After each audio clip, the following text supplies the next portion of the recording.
Welcome to Second Take, the show that focuses on the issues behind the news. Earlier this week, 3 labour federations and a group of South African manufacturers formed an unlikely alliance. Their target? The weakening of the rand, which they blame for preventing further manufacturing investment and the creation of decent jobs. Engineering News editor Terence Creamer was at the announcement. Terence, welcome to Second Take. Who is part of this initiative and what do they want government to do? Well, it's a grouping of manufacturers, some of which are JSE listed, so fairly large companies, as well as 3 of the South Africa's top labour federations.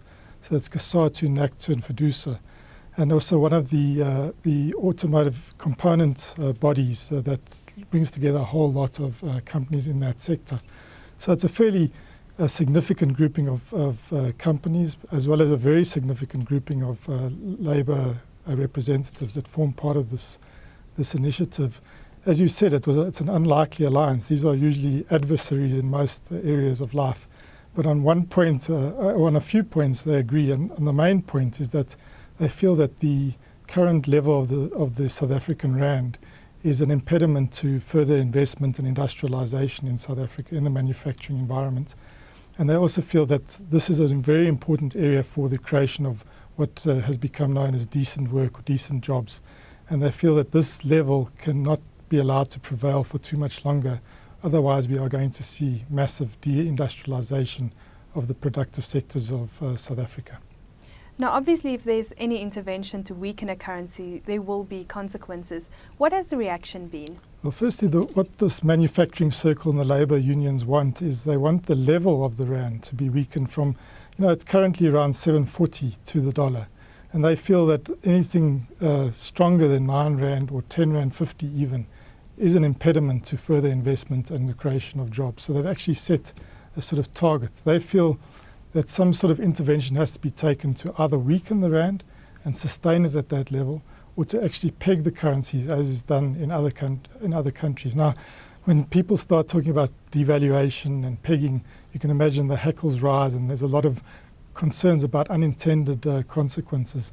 And the history in South That is when the rand has weakened significantly, as we did see during a period in the early 2000s.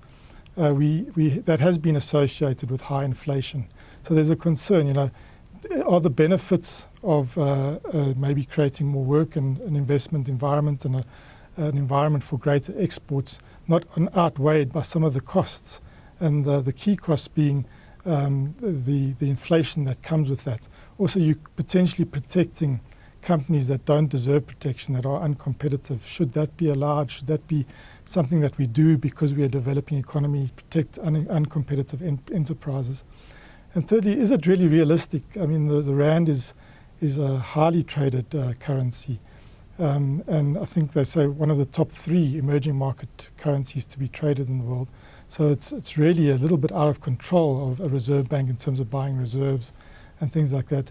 As well as when you've got a current account deficit, which we run a fairly sizable current account deficit, you need these foreign inflows, not just on the speculative side of the economy, but actually to fund sort of fixed investment as well, including some critical infrastructure projects. Now, Terence, do you think this alliance will prevail? Well, I think they've got the attention of the world out there. There's been a lot of commentary about it. President Zuma even made reference to the manufacturing circle and the labour movement in a speech to Parliament this week. So they have the attention. Also, I think there's an atmosphere within government where this idea of the rand is far more in a place of contestation, where people are open to the idea of a more competitive exchange rate. We've heard the Minister Ibrahim Patel make certain statements around the rand. We heard just last week Dr. Rob Davies, the Minister of Trade and Industry, saying that there's an agreement that the rand is not competitive, in a competitive place. And there's also agreement that the currency is too volatile. But I'm not too sure they will prevail because of the costs that I mentioned earlier. There's going to have to be a lot of thinking that goes into any intervention. It's going to take a long time to get to that point.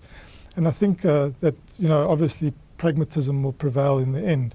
But I think what they're saying is that we need to do something to align our macroeconomic policies to this industrial policy thrust. We want to industrialize this economy. We want more manufacturing jobs. In the context of this strong rand, in the context of electricity prices rising, in the context of steel prices rising, we need some sort of support for this. Whether it's going to come from the currency and a manipulative action on the currency, I have my doubts. But I think on the issue of volatility, there's definitely going to be a listening attitude from the Reserve Bank, from the Treasury, and from the sort of the foreign exchange policy makers generally. I think this moving in a year from, as we saw last year, around 11 Rand to the dollar, to currently, it went to 6 Rand to the dollar, to currently 7.40 Rand. It makes for very difficult planning, especially for people that have long horizons, that need to fill those factories, that need to have some sort of certainty and need to win tenders and orders. So I think there's going to be a strong amount of listening, and maybe mechanisms will be found to try and intervene in that volatility that keeps happening. But I think if there is that, and we do set bans, people must also expect that the Reserve Bank might intervene to strengthen a currency at a point. So it won't just be a one-way bet all the time. So there will be a ban maybe set, and there will be some buying and selling of reserves during that period to stop the volatility within that ban. But they're not going to affect changes to the trajectory of the currency, which is an important release valve. We've seen what's happening in Greece and other places where you don't have that release valve. It can lead to serious economic problems. Thank you for joining us on Second Take, Terence. That is the show for this week. Thank you for watching, and join us again next week for more news analysis.